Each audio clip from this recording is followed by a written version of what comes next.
देश की संसद में इस समय जो चल रहा है, खासतौर पर प्रधानमंत्री का जब भाषण हो रहा था उस वक्त सदन में विपक्ष ने वॉकआउट किया।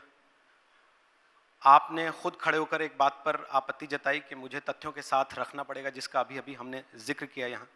उसके बावजूद विपक्ष ये कह रहा है कि आप चर्चा नहीं करना चाहते, आप बात नहीं करना चाहते। गतिरोध कहां पर है? जरा भी गतिरोध नहीं। आप देखिए संसद चल रही है मेरे हिसाब से।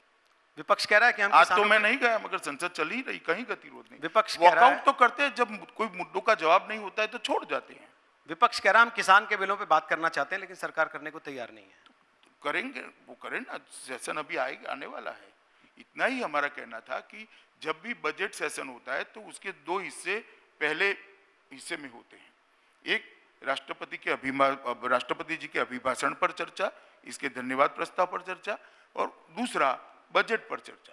तो ये प्रायोरिटी होती है। तो हमने कहा है प्रायोरिटी समाप्त होने के बाद आप कभी भी चर्चा करो।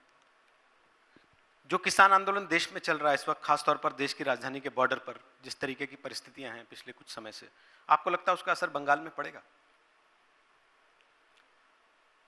मुझे लगता है बंगाल में कहीं पर भी किसी भी किसान ने कोई ना धरना कराए ना प्रदर्शन कराए।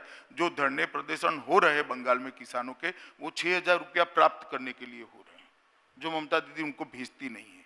यहाँ पर ये 3 कानूनों के खिलाफ कोई प्रदर्शन नहीं हुआ है। इस परिस्थिति में जब ममता बनर्जी यहाँ बैठकर कह रही हैं, बंगाल में रैलियों में जाकर कह रही हैं कि आंदोलनजीवी कह के किसानों का अपमान किया जा रहा है, खालिस्तानी कह के किसानों का अपमान किया जा रहा है, देशद्रोही कह के किसानों का अपमान किया जा रहा है, आपको लगता नहीं कि वो नैरेटिव नुकसान कर सकता है आपको? सिर्फ मैंने नहीं, कांग्रेस पार्टी ने भी कहा, सारे दलों ने कहा कि जो लाल किले पर चढ़े वो किसान नहीं हो सकते।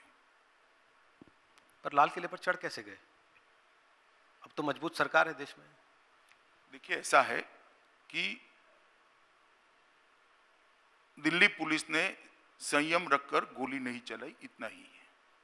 हम नहीं चाहते थे कि आंदोलन रक्त रंजित हो जाए।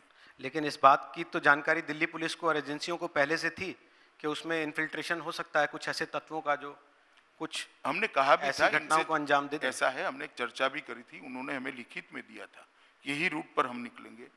जब वादा तोड़ते हैं तो संघर्ष भी हुआ, टीयर गैस भी चलाई, लाठियां भी चलाई, मगर हमने गोली चलाना उचित नहीं समझा और 2.5 घंटे में पूरा दिल्ली खाली भी करा लिया। आपको दुख हुआ इस बात का? लाल किले पर चढ़ गया कोई और उसने वहां एक धार्मिक झंडा फहरा दिया।